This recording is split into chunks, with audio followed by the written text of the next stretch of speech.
Ocovita Literatura. Aqui temos cultura, com o mecenato da Fábrica de Água Preciosa.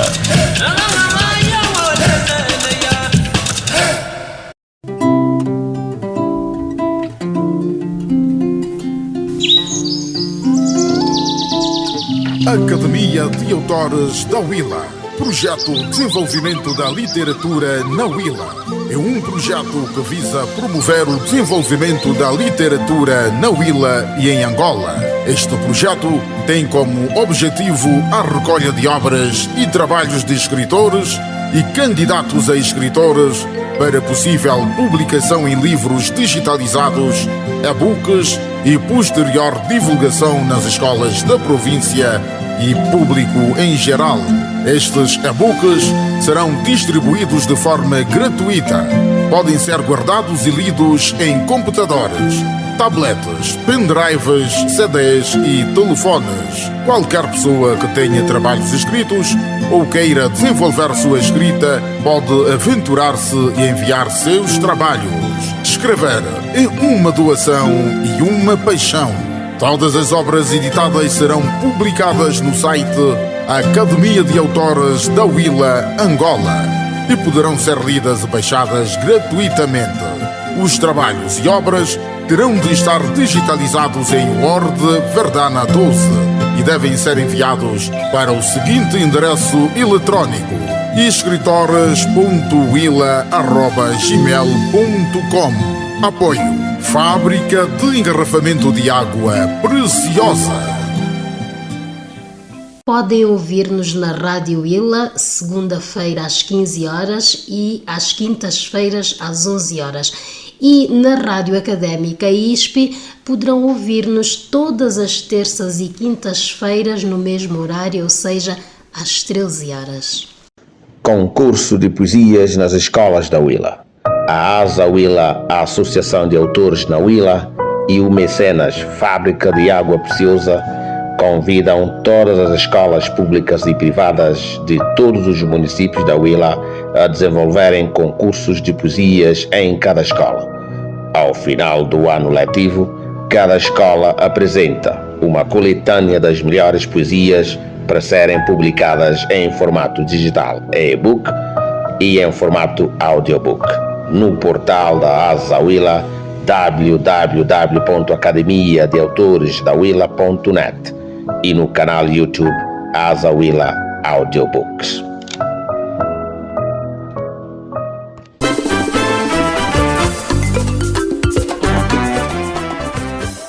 Ouvintes, saudações, mais uma vez está consigo o seu e nosso programa Ocovita Literatura, hoje de uma forma diferente, aqui a conversa com alguém de forma especial, mas antes de tudo, sabe que trabalham para si nos cuidados técnicos o Caetano Borges e também o Macarena Cardoso, realiza e apresenta o João Catombela. Estamos assim apresentados a você que nos ouve a partir do seu receptor dentro da sua viatura. Obrigado pela carona que nos cede. A você que está a ouvir-nos da sua casa, obrigado pela recepção aí na sua sala. Saiba que na edição de hoje vamos falar aqui com um jovem artista da província da Willa e, se quisermos, também do Lubango, Claver Cruz, ele que nasceu a 25 de 3 de 1989 no município de Caconda, aqui mesmo na província da Willa, é artista plástico, vencedor de várias atividades, como o segundo lugar do concurso escolar de desenho em 1999 na escola 1 de dezembro, tem missão honrosa como expositor artístico na Expo Willa, edição de 2013, participou em vários prémios de artes na edição de 2014, são variedíssimas distinções deste nosso jovem. Claver, bem-vindo mais uma vez ao Ocovita. Muito obrigado. Eu sei que não é a primeira vez que vem ao Ocovita. Não, é a segunda vez. É a segunda vez que vem ao Ocovita Literatura, mas desta vez para falar também de novos trabalhos que tem estado a realizar. Claramente. Pois é, para começarmos, afinal, quem é o Claver? Bom, o Claver Cruz é um artista plástico da região sul, nascido em Caconda, a 25 de abril de 1989, mas a minha vida toda foi feita no Lubango e é feita até hoje. Vim aqui para o Lubango com pouca idade, acho que média de 4 a 3 anos. E pronto, em relação às artes plásticas, comecei a dar os primeiros sinais na infância, mas depois houve a necessidade de começar a profissionalizar o tipo de atividades e dali é quando decidimos abraçar alguns parceiros a nível social que fazem parte da nossa praça, foram bons contribuintes em termos de influência técnica, influência social em relação ao exercício da profissão, e isso fez de nós o que a gente é hoje enquanto artistas. Então, temos estado a analisar situações relacionadas a tanto o sentido legal da profissão, não é? Que faz parte do pressuposto de profissionalização do artista, o reconhecimento em relação aos mentores disso, e temos muitas referências que foram parte da nossa trajetória. Temos o Sr. Padu, que é o Pascoal do Ango, temos o Sr. Mazele, Papi Mazele, temos o Sr. Justino, Bumba, Nelos Barreira, André Malenga. Então, esse pessoal todo são contemporâneos nossos a nível das artes e praticamos, temos uma história semelhante. E a gente vai trocando técnicas, mas temos tanto também a refletir contexto, não é? Muito bem, antes de falarmos das técnicas que usa para tanto pintar os seus quadros e outros retratos, eu sei que também é membro da Associação de Artistas Plásticos de Angola, UNAP, a nível da província da Huila. Gostava de saber como é que está essa organização ao nível da Huila. A UNAP a nível da Huila. Pronto, a UNAP nunca teve uma representação assim tão sólida a nível da província da Huila. Por quê? A associação enfrentava algumas dificuldades, mas ela já existe há muito tempo e tem sede em Luanda e já tem algumas extensões nas demais províncias, mas está num processo crescente. Mas enquanto instituição em Luanda já tem uma trajetória muito ampla. Agora, a nível de delegações provinciais em relação à Huila, fruto da minha experiência, a UNAP já teve algumas experiências com os huilanos, mas eu só apareço na fase no período de 2015, 2016, quando uma delegação surgiu com o Sr. Etona, no intuito de se instaurar uma delegação cá. E nesse encontro que realizou-se na administração municipal de Lubango, participaram artistas sonantes de cada província. Estamos a falar do Sr. Padu, do Sr. Agnaldo Faria, do Sr. Papi Mazele, do Sr. Justino, a Sra. Eduarda Pereira. Eu também me fiz presente, aquilo foi no mandato do anterior secretário, que foi o Sr. Tona, secretário não diria, orientador da associação a nível hierárquico. E pronto, criou-se, não é? Ou seja, com a anuência da própria delegação, criou-se aqui uma comissão provincial para poder alavancar esse projeto. O projeto foi alavancado com esses integrantes, mas sob coordenação do Sr. Pedro Mussunda. E pronto, desde a data, o que fez é inviabilizar processos a nível artístico, e o grau de aderência foi baixo, porque nota-se que a questão do exercício da profissão artística não passa só pela formalização, mas também passa pela sensibilização. Mas quando diz alguma coisa, inviabilizar processos, inviabilizar, se calhar, atividades dos artistas plásticos ao nível da província da Huila, eu gostava de saber assim, os artistas ao nível do país, para não falar só da Huila, será que ainda falta-lhes alguma união?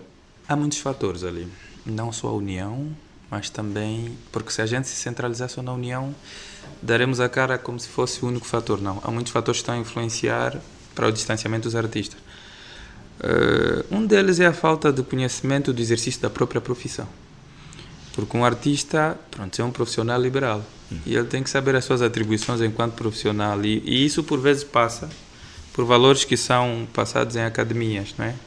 Nós temos uma praça artística mais de autodidatas, não é?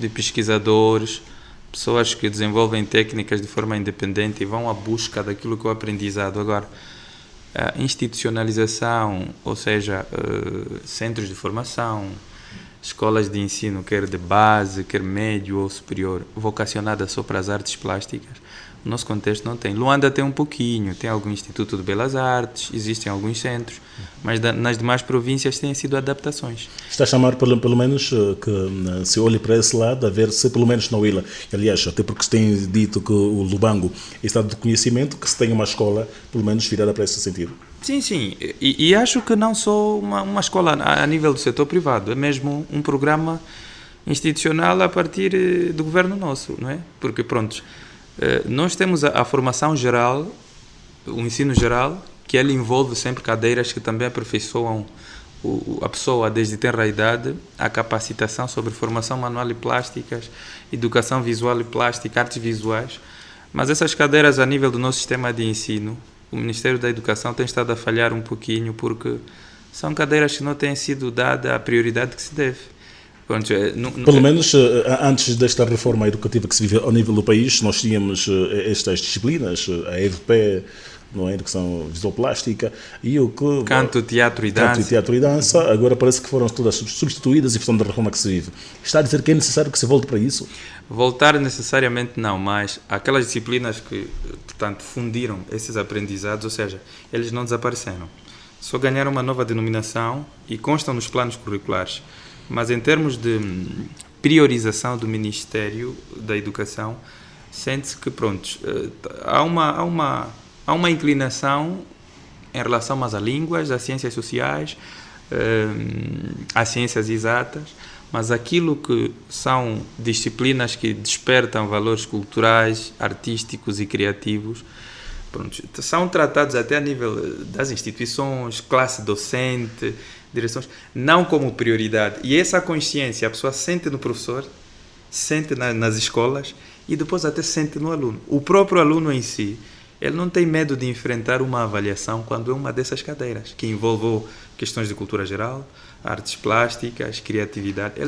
Parece que é mais fácil, não é? Mais fácil e não é fácil. Não, a percepção que se tem sim, que... A mensagem que se passa implicitamente é essa, como se fossem cadeiras, vamos assim, formais, desnecessárias, sem alguma prioridade para a vida. Então isso é de tenra idade que vai se matando esse espírito artístico. Isso começamos a ver a partir até no sistema de ensino, porque as artes não nascem assim isoladas. Ela tem um impacto cultural, tem um impacto acadêmico, sociológico, nas famílias. Então, a gente quando vai para as academias no ensino geral tinha que encontrar também esse incentivo.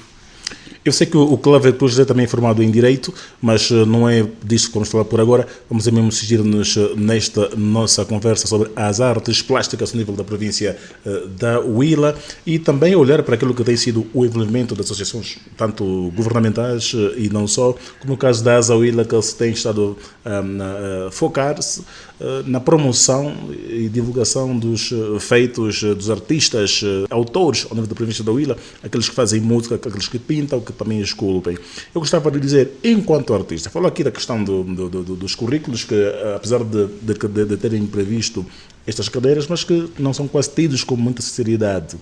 Enquanto artista, o que é que tem a fazer para que isso se corrija? Numa perspectiva individual, bom, isso é um problema conjuntural, mas numa perspectiva individual penso que, bom, ao nível que se encontra enquanto profissional ou fazedor de artes, exercer a profissão, mas numa perspectiva mesmo formalizada, não é? Tanto legalizar a profissão, assumir as responsabilidades que a profissão exige, não só a execução de obras ou ser ativo naquilo que a pessoa sabe fazer, mas também assumir a responsabilidade institucional do assunto, como ser um artista é um contribuinte para o Estado e é um contribuinte em várias áreas, financeiras, culturais, sociais. Então, é dali que a sociedade pode ver a importância de um artista, porque, pronto, os artistas também normalmente são vistos como são vistos, porque passam uma mensagem mais de lazer, mais do belo, do que uma mensagem de profundidade, de transformação, de academia. Então, enquanto artista, acho que a gente tem que ser mais rigoroso consigo próprio e com os outros, em relação ao próprio conteúdo que o artista traz, de modo a ser contribuinte para as diversas áreas acadêmicas, né? Ser formador, promover projetos sociais, abraçar projetos associativos, para poder fomentar essa consciência de valorização da arte, né? E fomento de cultura. Então, neste sentido, acho que esse é o contributo que um artista deve dar, quer dizer, além das obras, quem é ele na sociedade ou o que é que ele passa para a sociedade, de modo a a fomentar uma consciência artística no meio social. E olhando para essa profundidade que te referes, eu gostava de saber o que é que o Claver pinta, afinal, no seu dia a dia? Pinta o quê? Qual arte que usa? Bom, a pintura, uma das modalidades das artes plásticas, eu pratico desenho e pintura, mas ultimamente pratico mais pintura, pois embora elas andam fundidas, muitas das vezes elas têm que cruzar, e as minhas obras têm dois sentidos, um comercial, outro sentido histórico ou cultural, não é? O sentido comercial é para venda mesmo, são obras com características comerciais, decorativas, obras com um sentido mais para o belo. E existem as obras com um sentido mais cultural, profundo e ligado muito à alma, aos contextos sociais. Essas obras normalmente não são utilizadas para fins comerciais, mas são utilizadas em eventos artísticos, culturais, institucionais, de modo a passar-se sempre uma mensagem. E normalmente são mensagens necessárias para o contexto.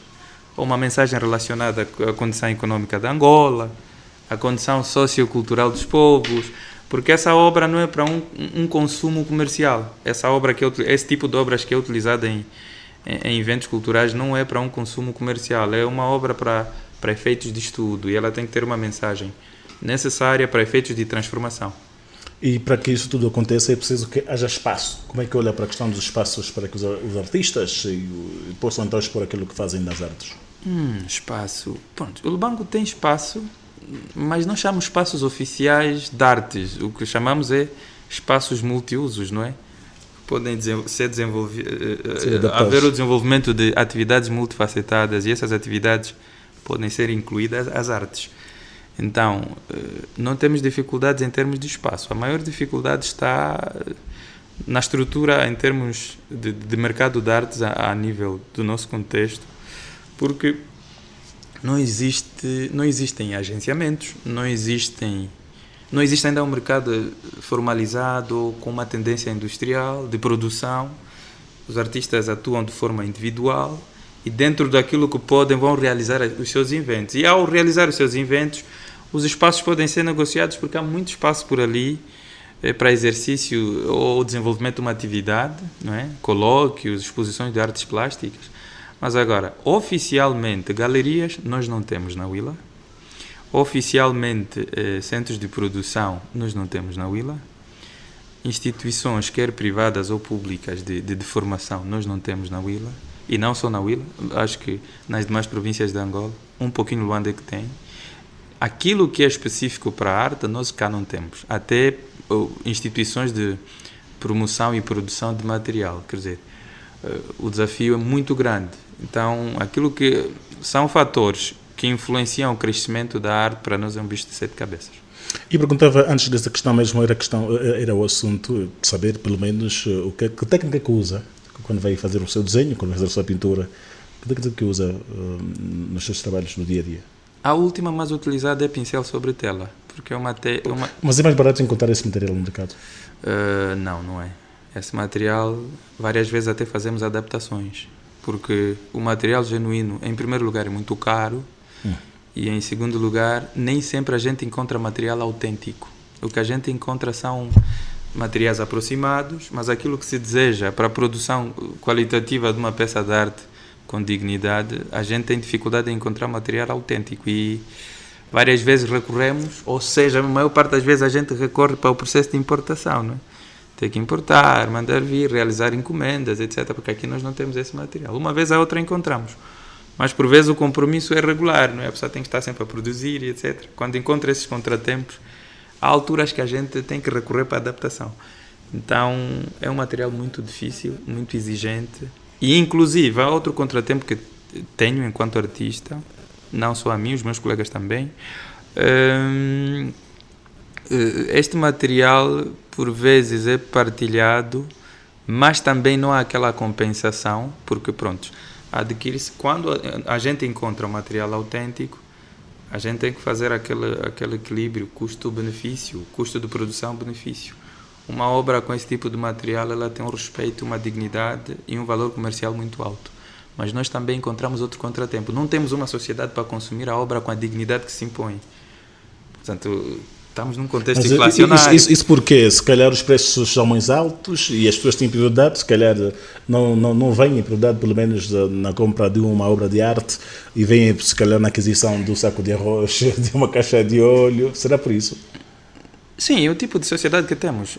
Em primeiro lugar, nós somos um país que não somos do primeiro mundo. E o tipo de luta que tem-se nas sociedades dessa natureza são mais viradas para questões, vamos assim dizer, de acordo com a pirâmide de Maslow, né? Ele estabelece a lista de necessidades humanas, a lista de prioridades humanas, aquelas necessidades que são totalmente inadiáveis. E nós, para países do terceiro mundo, ainda estamos em necessidades de primeira linha, que estamos a falar. Quais são? Habitação, estamos a falar alimentação, aquelas que garantem a dignidade da pessoa humana, aquelas que garantem a sustentabilidade do homem enquanto homem. Só depois disso é que vai-se para os outros setores, porque a arte encontra-se um pouquinho mais lá para cima. Quem só contempla o belo, só interpreta uma peça de arte, quem tem onde dormir, quem tem o que comer, quem sabe que amanhã vai estudar em condições ou tem o material para ir para a escola, quem tem transporte. Então, nós não condenamos a sociedade nesse sentido. Nós temos uma natureza de interpretação do assunto porque entendemos o tipo de sociedade em que estamos e a gente não exige muito leiloar uma obra, 1 milhão, 2 milhões, não é por falta de iniciativa ou conhecimento da questão artística, mas é mesmo pela questão contextual. E as pessoas gostam, aderem, mas quando um contexto social existe aquela dificuldade de equilíbrio em termos de necessidades, até o ser humano começa a perder a sensibilidade e nem vai apreciar a arte, vão desaparecer consumidores, porque portanto, a mente, o psicológico é consumido por circunstâncias sociais e pronto. Isso é um dos fatores que pode influenciar para a morte da arte, né? Morte da cultura, da arte e do consumo sobre aquilo que está relacionado ao fomento de atividades artísticas. Então esse é o nosso contratempo. Pois, estimado ouvinte, este continua a ser o seu e nosso Ocuvita Literatura. Hoje a conversa com Cláudio Cruz, artista plástico da província da Huila, também estudante ou formado em Direito, aquele que pelo menos consegue perceber aquilo, às quantas andam então as nossas sociedades em termos de leis. Estamos aqui a abordar o estado da arte plástica na província da Huila, esta arte plástica que encontra os seus contratempos, como já disse bem Cláudio Cruz, e um deles tem a ver com essa questão do consumismo, afinal, quem consome a arte, quem compra mais, quem que pelo menos sabe interpretar um quadro. Aqui outra questão que se coloca, Cláudio, tem a ver com o facto de, já falou aqui da falta de galerias, mas também de, se calhar, organizar a própria atividade a nível da província da Huila. Eu volto aqui a carga a questão da associação. Sim, é uma questão interessante. Enquanto não forem organizados, não haverão ter respeito da sociedade. Realmente. Como é que olham para isso? Realmente. Falar da associação é uma questão muito pertinente. A comissão que desenvolveu uma série de atividades em 2015, né, de enviar os currículos para Luanda. Os currículos foram recebidos, mas desde a altura existiu alguma dificuldade em termos de comunicação e mesmo também a associação, como tem fins próprios, não é? Encontramos alguma dificuldade, mas ela há perspectivas dela voltar a reacender. Tanto mais já há uma data para isso? Específica não, mas há previsões, e previsões muito claras. E existe uma série de jovens que têm estado a abraçar esse tipo de portanto, processo associativo, tanto mais que têm estado a estabelecer interligações com Luanda. Estamos a falar do jovem Abias, ilustrador, estamos a falar do Aguinaldo Faria, tem estado a preocupar-se também com isso, estamos a falar do Justino Bumba, tem estado a preocupar-se com isso, do senhor Mazele, tem estado a preocupar-se com isso, o senhor Padu, quer dizer, são artistas... Pelo menos o mestre Padu, assim que é chamado a nível das artes plásticas, o mestre Padu tem sido alguém que se debate muito com essa questão da organização. Daquilo que tem sido a vossa conversa, essa questão, já um horizonte, já disse aqui, ainda não há uma data prevista, não há horizonte propriamente dito, mas localmente, o que está a ser feito? Localmente está-se a credenciar não, congregar os artistas. Como é que isso está a ser feito? Há muito artista na província da Huila. E, inclusive, essa associação já existe há muitos anos a nível de Luanda, mas a expansão é que está a ser um projeto atual para as demais províncias. Pelo menos para o caso da Huila, Algumas vezes que nós tentamos não funcionou, dessa vez voltaremos a tentar novamente. E essas pessoas que eu citei aqui são pessoas que estão engajadas nesse projeto. O que é que está a acontecer? Os artistas estão a ser localizados, portanto, nós temos estado a abrir um portal. Houve uma comissão que abriu um portal, congregou os artistas e estão a ser localizados. Esses artistas envolvem pintores, desenhistas, escultores, tecelãs, artesãos. Então, está-se a fazer esse processo de busca e localização dos artistas para saírem da realidade informal e para ir para um processo de melhor institucionalização da atividade. Então, penso que essa primeira etapa desenvolvida por essa comissão está a ir a bons passos, mas ainda não surgiu uma fase ou uma data exata da realização oficial de quais serão os atuais representantes a nível da delegação da província da Huila. Existem pessoas previstas, fruto dessas que fomos citando, mas só após portanto, divulgação oficial é que saberemos quais serão. Porque tem estado a vir comissões de galeristas, curadores, e o secretário-geral da UNAP, o atual, não é? Que é o senhor Tozé, e o seu assessor, que é o Quindala, a estabelecer comunicação com artistas de cada Huila.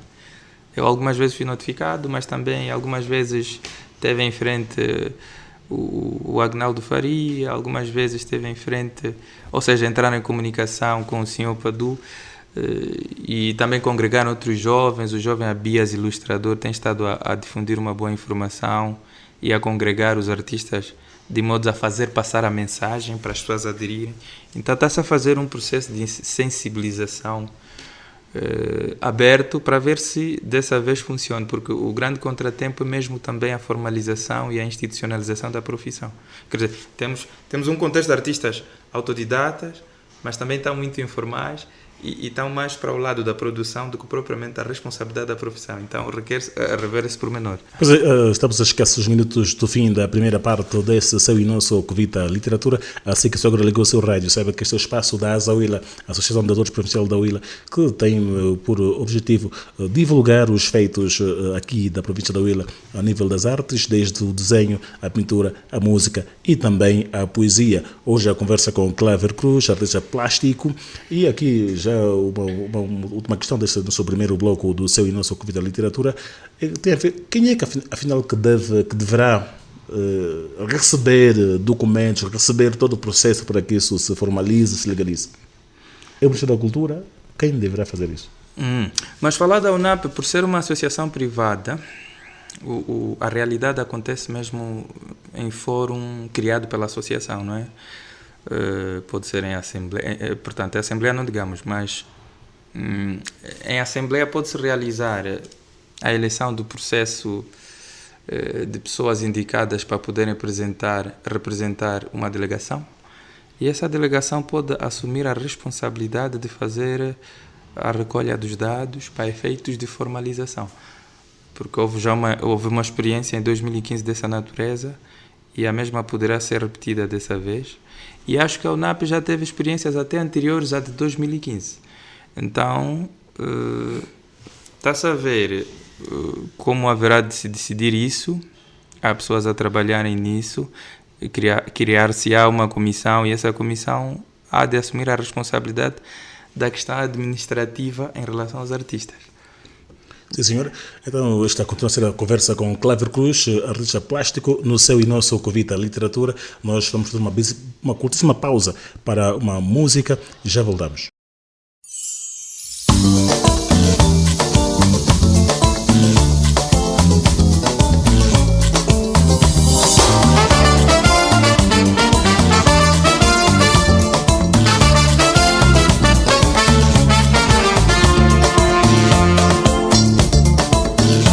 São Filipe, verso dos meus passos,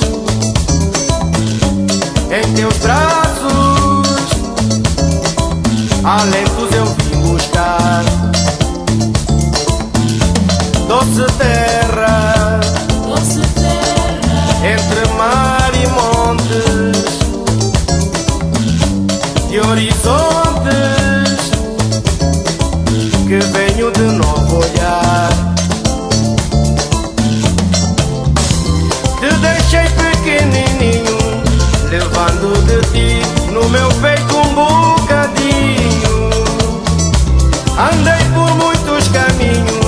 saudades senti do calor dos teus carinhos.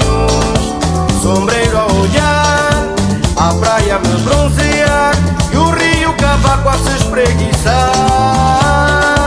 Quem fica a bulir, a acácia me perfumar e o meu nacional sempre a teimar. Gualalalala, combaca, gualalalala, gualalalala, combaca, gualalalala, gualalalala, combaca, gualalalala, gualalalala, combaca, gualalalala. Matrindindis, por trás do Dakota e o Coringe, onde eu ia namorar. E a Ruga, lembro o açucareiro, meu dinheiro não chega pra te pagar. Te deixei pequenininho, levando de ti no meu peito um bocadinho. Andei por muitos caminhos, saudades senti do calor dos teus carinhos. Sombreiro a olhar, a praia me bronzear e o rio Cavaco a se espreguiçar. Benfica a bulir, a acácia me perfumar e o meu nacional sempre a teimar. Gualalalala, combaca, gualalalala, gualalalala, combaca, gualalalala, gualalalala, combaca, gualalalala, gualalalala, combaca, gualalalala. A pitanga e a manga bicuda,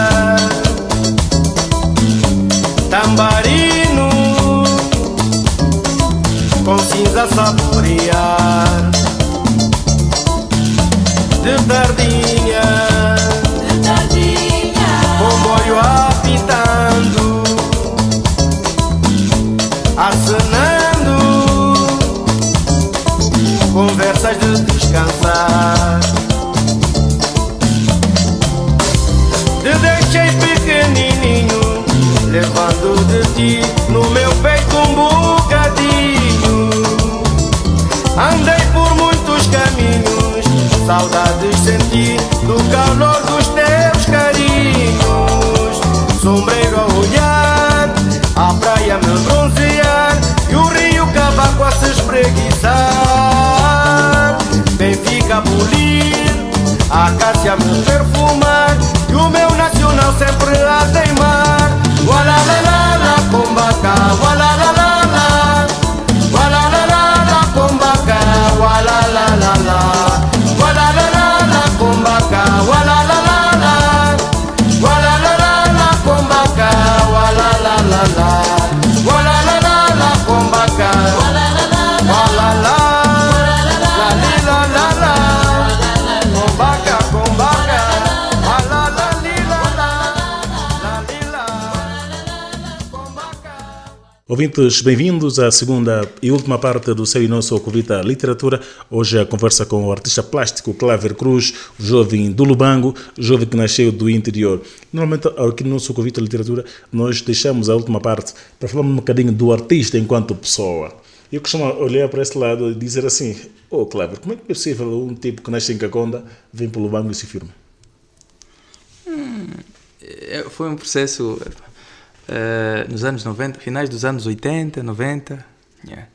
A família estava a emigrar do Huambo para o Lubango, mas tivemos que nos instalar em Caconda devido à condição do país. Naquela fase havia o conflito civil, né, a guerra civil, mas naquele período foi quando eu nasci, mas o nosso destino era para o Lubango. Então aquilo foi uma fase de transição. E pronto, o cordão umbilical ficou por lá, mas o destino era para o Lubango. E cá no Lubango, pronto, absorvi as influências do Lubango, pois embora também esse lado artístico penso que já tem uma veia familiar, e conseguimos tentar nos adaptar em função daquilo que a gente encontrou aqui. Costuma-se dizer que as artes e os jovens do interior parece que trazem muito para a arte. Foi esse o caso? O que é que lhe inspirou a começar a pintar, a desenhar? Sobre o interior, eu não poderia dizer muito, porque eu saí de lá com quase 3 anos. 3 anos e ainda não tinha... Nem eu saberia se eu soubesse desenhar, não é? Ou poderia praticar alguma arte. Então foi muito cedo que eu saí e inclusive não sei se fui a tempo também de absorver aquilo que são os valores culturais do sítio onde eu nasci. O que eu tenho hoje é fruto de busca de informações. Bom, a pessoa sabe onde nasceu, hoje é adulto e começa já a fazer um processo de pesquisa, mas naquela fase éramos muito miúdos para perceber tudo isso. E porque até o Cláudio Cruz real nasce no Lubango. Lá é mais enquanto membro da família, enquanto um ser humano. Agora, artista nasce no Lubango, porque eu nunca fiz nenhuma obra em Caconda. Já pintou Caconda, já pintou Ambo? Ainda não. E essa pergunta é muito interessante. Por que ainda não pintou? É um desafio muito alto. Você me apanhou de surpresa, pá, hoje. Mas por que ainda não pintou?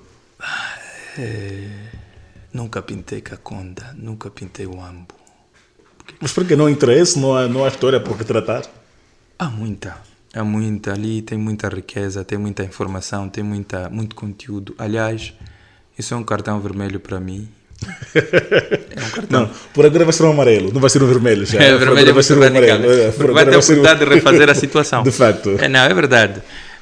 Mas há muito conteúdo ali. O problema está onde? Bom, o artista tem uma cadeia de planos de projeção sobre obras por serem feitas e tem aquela crença de que todas serão executadas.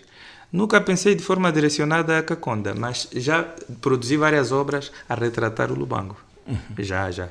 Então nota-se que o facto de eu estar no Lubango e desenvolver mais afinidade com o Lubango, porque a fase que a pessoa começa a ganhar melhor a razão, toda desenvolveu aqui, e aquela dificuldade, saí lá muito jovem, quase tinha pouca memória de Caconda, talvez isso influenciou, porque eu até a altura... Mas voltou para lá?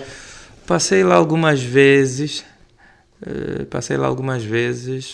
para fins profissionais, também para visita familiar, porque tenho familiares lá, exatamente, e pronto. Não consigo fazer uma comparação entre antes e depois, porque o antes eu sei que não lembro já. O atual vejo como uma informação nova. Agora o antes quase não tenho em memória, era muito pequeno. Mas ainda assim acho que é uma responsabilidade moral em ter que fazer isso.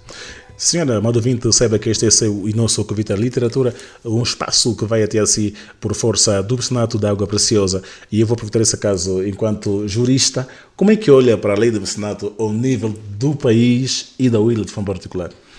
A lei do mecenato não tem tido expressão ainda para o nosso contexto. Mas por quê?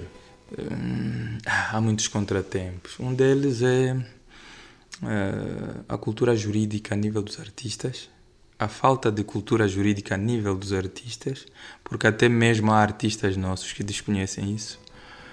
Proteção de direitos autorais, o registro de marcas, o registro do currículo artístico, a legalização da profissão e aquilo que são as atribuições de um artista enquanto uma entidade que deve ser legalizada. E também a nível social, nós ainda não temos um tecido social com essa estrutura muito alta. Para falar de lei de mecenato, estamos a falar de locais, realidades onde existem indústrias, onde existem agenciamentos, onde existe institucionalização de uma determinada profissão. E nós aqui, o mercado nosso é informal. E a informalidade é contraproducente em relação à lei. Então, a lei de mecenato existe, mas a execução dela vai ter que obedecer à nossa evolução sociológica. Porque é meio duro, de repente eu venho, essa obra tu é que criaste. Não, mas esses são os traços meus, logo. Eu sou para um programa de televisão. Eu vejo amigos meus, colegas nossos, que vão para a televisão e ofertam uma obra ao apresentador. Faz o retrato do apresentador e oferta. Mas não, a televisão também podia pagar o artista por aparecer lá. E não o inverso, dizer que tu apareces por lá, deves pagar, e é promoção como do teu acontece serviço. Atualmente. Sim, é promoção do teu serviço. O artista tem que se contentar porque está a aparecer nas telas. E às vezes obrigado a pagar alguma coisa também. Paga alguma coisa, faz uma série de sacrifícios aqui por trás que a sociedade não vê, A sociedade o que consegue ver é alguém que hoje apareceu num órgão de imprensa, numa televisão, numa rádio, mas quando não, os órgãos de imprensa também ganham com isso. É audiência, é matéria, é informação, são dados artísticos, são dados culturais. Então, a lei do mecenato prevê essa valorização em termos de rentabilidade do artista. O artista ganhar por traços de direitos autorais, a imagem do próprio artista, onde é que o artista vai, e o que é que o artista recebe com isso, o seu depoimento, a sua produção, e tudo isso está regularizado. O Cláudio acaba de tocar aqui num aspecto importante, que tem a ver com os órgãos de comunicação social. Sim, sim. Às vezes nós pensamos que a lei do mecenato é só para as empresas que deviam ou devem apoiar a arte de modo global. Mas os órgãos de comunicação social parece que estão alheios a isso. Por quê? Porque hoje, como se diz, para que um artista, sobretudo os músicos, para que tenha a sua música a tocar, ainda lhe é cobrado alguma coisa. Sim, sim. Será que esses órgãos também estarão a violar esta lei do mecenato? Enquanto jurista, sei que tem domínio disso. Órgãos de comunicação social em relação a esse tipo de a lei do mecenato, atuações. Bom, neste contexto, existe a lei de imprensa em relação ao nosso contexto, ela é um pouco clara sobre isso, e o que deve haver é uma organização a nível nosso, porque a nossa estrutura, sim, dos artistas, porque é assim, os órgãos de imprensa não têm muito ao fazer, porque os artistas em si, a maior parte não estão institucionalizados. E a maior parte das atividades, ou das aparições, ou das atuações que os artistas têm estado a fazer, vão utilizando uma via informal. Eles não vão lá por agendamento da agência, vão lá por uma solicitação individual, como uma pessoa singular. E quando nós falamos de lei ligada propriamente ao exercício dessa profissão, e não só, nós estamos perante a questões de formalizações. Então, muitos deles são enquadrados dentro de atividades assim adaptadas, informais, adaptadas, sem tantas exigências legais. Porque quem é que teria essa competência de poder valorizar aquilo que são os aspectos qualitativos do próprio artista? Era o agente, era o seu representante, quem faz a negociação para o artista tomar esse contacto ou com esta ou com aquela instituição, quer empresarial, quer um órgão de imprensa pública, seria o agente. E o agente é que há de discutir as cláusulas, em que condições e termos o artista chega até vocês. E isso seria um processo de concertação mútua. Agora, o processo tem sido informalizado. Então, ali acho que os órgãos de imprensa têm extravasado um pouquinho a lei em relação a isso, mas não por muita culpa. A estrutura contextual do próprio artista, por vezes, não reúne esses requisitos. Porque para o artista estar dentro desse organigrama, que pronto, um artista tem que aparecer aqui, mas nos termos e condições que a lei exige, é preciso que ele próprio reúna os requisitos. E isso passa por agenciamentos, associativismo, formalização da própria profissão, a legalização da própria profissão e a organização jurídica do próprio artista, né? Enquanto artista, a nível legal, se ele está reconhecido, se não, ou se, portanto, é uma entidade, simplesmente uma pessoa singular e informal. E isso é um contratempo que nós encontramos nas nossas instituições. Ainda bem que aqui na Azawila não é assim. O nível da Azawila, ninguém paga para poder então ser, pelo menos, divulgado. A Azawila dá voz e vez àqueles artistas que andam no anonimato para então poder expor os seus trabalhos. E também ao nível da Azawila, você quer ser, tanto artista conhecido e associado, como bem diz o Cláudio Cruz, basta que entre em contato com os nossos técnicos, com os nossos produtores, e está aí, pelo menos, o nosso portal da Candidatores da Azawila. Basta aceder e ter lá contactos, pelo menos vai saber como fazer então para ser então associado a esta organização sem fins lucrativos. Claro, é que uma coisa que eu também digo, não será também por preguiça dos próprios artistas que não procuram as associações? Porque pelo menos, vamos falar aqui, por exemplo, da Azawila, a Azawila que tem um espaço oculto à literatura, mas que quase os artistas furtam-se ao encontro dela.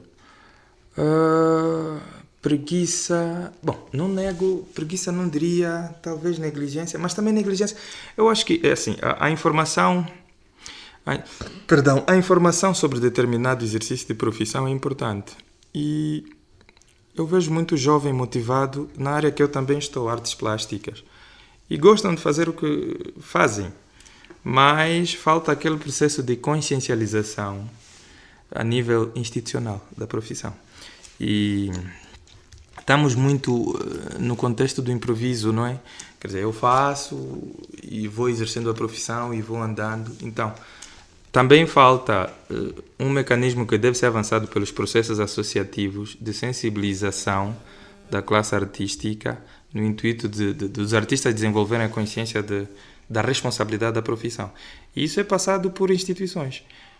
A nível singular não é muito por ali, porque a pessoa por vezes traz por si a vocação, mas essa vocação tem que ser disciplinada por uma questão curricular e institucional. Disciplina artística, a ética artística, a filosofia artística, até a responsabilidade legal de um artista. Então, isso é uma questão de intercâmbio institucional. E essa carência de institutos aqui no nosso contexto, portanto, acho que Angola, 80% não tem isso. 80% não tem isso. Vamos só luandizar as situações, centralizar tudo para Luanda, mas 80% Angola não tem institutos que possam passar essa consciência a quem é artista. Desde fazedores de teatro, fazedores de poesia, ou mesmo nós artistas plásticos. Então, a organização de um artista atualmente está a depender mesmo da busca pessoal. E isso não se faz em contextos sociais, porque as sociedades devem ser também disciplinadas por instituições. É um processo mais massificado, mais alargado e pode abranger mais consciência. De forma singular, é uma luta muito inglória. Então, e o que é que falta então para que isso aconteça? Bom, de um lado, enquanto nós artistas devemos fazer um autodesafio em voltar a abraçar o projeto numa perspectiva profissional, mas profissional também com responsabilidade jurídica, mas também, do outro lado, os programas de governo deviam se pronunciar mais sobre isso, porque até aqui os programas do Ministério da Cultura têm sido muito complexos e há muitos setores que não estão a ser tidos nem achados, não é? Não estão a ser tidos nem achados. Hoje em dia, um grupo de bailarinos, o que é que faz? Como é que anda? O que é que o Ministério da Cultura diz sobre isso? Eu fui reconhecido pelo Ministério da Cultura a 8 de janeiro de 2022, né? Num evento de artistas plásticos. O Nélios Barreira também, um artista daqui. O Sr. Padu já várias vezes. Mas é assim, as atividades desenvolvidas pelo Ministério da Cultura muitas das vezes não têm estado... Os artistas não têm tido as muitas oportunidades que esperam daquilo que normalmente se sonha, não é? E essas oportunidades estamos a falar em promoções de eventos governamentais, mas aqueles eventos mesmo que possam trazer retorno ao próprio artista, não é? Possam trazer retorno à própria atividade. Porque os eventos culturais no nosso contexto são mais filantrópicos, são mais humanitários, são mais sociais, mas a arte também tem o lado econômico. Não há arte sem financiamento monetário, não há arte sem agenciamento, não há arte sem um orçamento digno para poder sustentabilizar a profissão. E nós artistas temos esse contratempo. A área orçamental é um problema para nós e isso às vezes desincentiva muito. Aqui também um aspecto que me vem à cabeça agora é a questão de não haver, pelo menos, diria, enquanto jurista, não haver, se calhar, pessoas que se dedicam à formação na proteção dos direitos autorais, enquanto jurista. Uhum. Como é que olha para essa área? Já estamos bem ou ainda há muito por fazer? Pessoas a formarem-se... Em direitos autorais, sobretudo. Não. É uma área pouco cobiçada em Angola. Eu sei que é jurista, pelo menos vamos pelo direito comercial, direito de família, direito do trabalho, sim. Mas para essa área? Não, essa área é uma área pouco cobiçada. Inclusive, a abstenção por parte de pessoas interessadas em se especializar nisso está mesmo relacionada ao tipo de contexto. Porque, direitos autorais tem muitos setores, não é? A literatura, a música, as próprias artes plásticas, a dança, etc., nós em Angola não temos uma estrutura artística industrial e não tendo isso, o mecanismo de proteção de direitos autorais entra em perigo por causa do excesso de informalidade ou a informalização. E nesse sentido, há uma grande dificuldade por parte de quem possa ser formado nessa área, porque até o próprio contexto em si várias vezes afasta a lei. Que as pessoas não têm condições para poder suprir aquilo que são os pressupostos que a lei exige quando fala-se de um contrato com o artista. Um contrato com o artista, a valorização com o artista. Nós estamos a falar, por exemplo, atualmente a internet na música Nós temos o Spotify, que na diáspora pode gerar rendimento a um músico, mas aqui um artista, se utilizar a internet, um artista plástico vai ter rendimento como? No mínimo, é promover o seu serviço para o público e quem estiver interessado. Mas estamos a falar em locais onde existem agenciamentos informáticos, onde existem pessoas a se comprometerem com um ou com outro artista numa perspectiva mesmo da produção em termos de rendimento financeiro. E nós não temos isso. E não tendo isso, vai promover a inexistência de quadros nessa área. Porque, portanto, os quadros, a prestação de serviço de um profissional nessa área, um consultor jurídico, um advogado para a proteção de direitos autorais, ele faz a avaliação do tipo de mercado, por mais que a pessoa queira, mas em termos de custo-benefício, ele não vê muita, devido à estrutura mesmo artística e industrial nossa aqui. E então... Pois é, bem no fim do seu e nosso Ocovita Literatura, uma última questão aqui já para fechar a nossa conversa com Cláver Cruz, a artista plástico desta cidade de Lubango. Diga-nos, quem é o Cláver Cruz lá em casa? Lá em casa, bom, eu sou caracterizado por uma pessoa assim que poucas pessoas me percebem muito. Por quê? Acham que eu fundamento muita coisa, por vezes acredito um mundo fora do convencional, muito fixado a algumas ideias próprias e por vezes teimoso em alguns conceitos, então sou visto nessa perspectiva. E a maior parte dos meus familiares me caracterizam como teimoso. Teimoso. Eu sei que pelo menos um membro da sua família é jornalista. Nunca pensou em ir para esse lado? Jornalismo. É interessante jornalismo, mas... Pelo menos no nível das artes, estamos a falar aqui de se especializar e nós não temos isso, mesmo ao nível da própria comunicação social. Poucas vezes, se calhar, agora que nós estamos a ter o nível do Jornal de Angola, um jornal virado para a cultura, temos agora um canal de rádio virado para a cultura, sim. Mas se calhar de um tempo atrás não se tinha isso, não era a altura de olhar para esse lado. É importante, mas não de forma integral, porque cada área do saber tem uma especialização e obedece um período mesmo de formação. O mínimo que eu ia fazer era me adaptar. Mas ainda assim não digo como jornalista, digo como... talvez poderia dirigir um programa ligado às artes e que eu pudesse ser um mediador, assim, na locução, etc. Mas agora, jornalista no verdadeiro sentido da expressão, eu penso que sou mesmo alguém que tem formação. Porque, pronto, há princípios, há pressupostos que um jornalista tem que ter e que se calhar eu não teria, a não ser que eu tivesse retornar à academia. Agora, adaptações é possível, mas também sou dentro do meu contexto artístico, contexto cultural, até análises sociais, né, um pouquinho anexada ao direito, ou análises legais mais ligadas às artes. Essa adaptação em termos de comunicação poderia ser possível, porque inclusive os artistas plásticos também têm um lado muito filosófico, que é o lado da produção da memória descritiva ou da sinopse da obra. E aquela sinopse obriga muito o artista a produzir uma matéria que justifique aquela obra, né? Porque a obra tem um lado da argumentação. Uma obra de arte tem um lado da argumentação. O artista, quando é entrevistado para poder apresentar uma obra à sociedade, tem que justificar o que é que ele pintou. E normalmente não são elementos muito simples. Tem que ser um bom comunicólogo, um bom psicólogo, porque tem que ver a reação em termos de comunicação entre a obra e o público. E tem que ser uma pessoa que está acompanhada da informação da profissão que exerce, cultural, artística, alma dos povos, nesse sentido. Pois é, estimado ouvinte, assim foi mais uma vez o seu e nosso Ocovita Literatura. Hoje a conversa foi com Cláver Cruz, a artista plástico desta cidade de Lubango.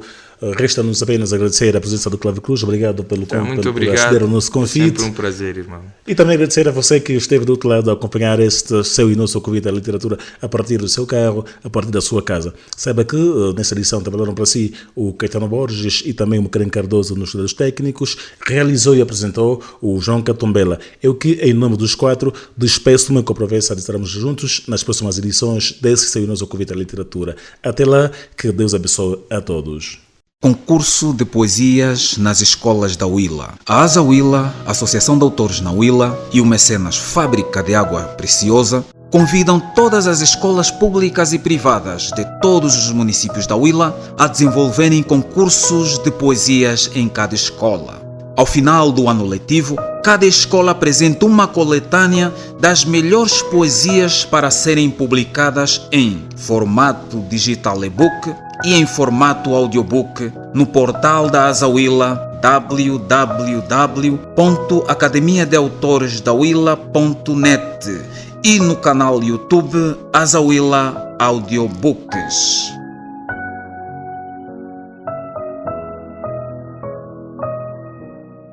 Podem ouvir-nos na Rádio Willa, segunda-feira às 15 horas e às quintas-feiras às 11 horas. E na Rádio Académica ISP poderão ouvir-nos todas as terças e quintas-feiras no mesmo horário, ou seja, às 13 horas. Academia de Autores da Willa. Projeto de Desenvolvimento da Literatura na Willa. É um projeto que visa promover o desenvolvimento da literatura na Willa e em Angola. Este projeto tem como objetivo a recolha de obras e trabalhos de escritores e candidatos a escritores para possível publicação em livros digitalizados, e-books e posterior divulgação. Qualquer pessoa que tenha trabalhos escritos ou queira desenvolver sua escrita pode aventurar-se e enviar seus trabalhos. Temas propostos: poesia, haikai, contos, histórias, contos infantis, temas científicos, romances, letras de música, ensaios, crônicas, artigos, peças de teatro, filosóficos, artes plásticas e etc. Todas as obras editadas serão publicadas no site Academia de Autores da Willa, Angola, e poderão ser lidas e baixadas gratuitamente. Os trabalhos e obras terão de estar digitalizados em Word Verdana 12 e devem ser enviados para o seguinte endereço eletrônico: escritores.willa@gmail.com. Apoio: Fábrica de Engarrafamento de Água Preciosa.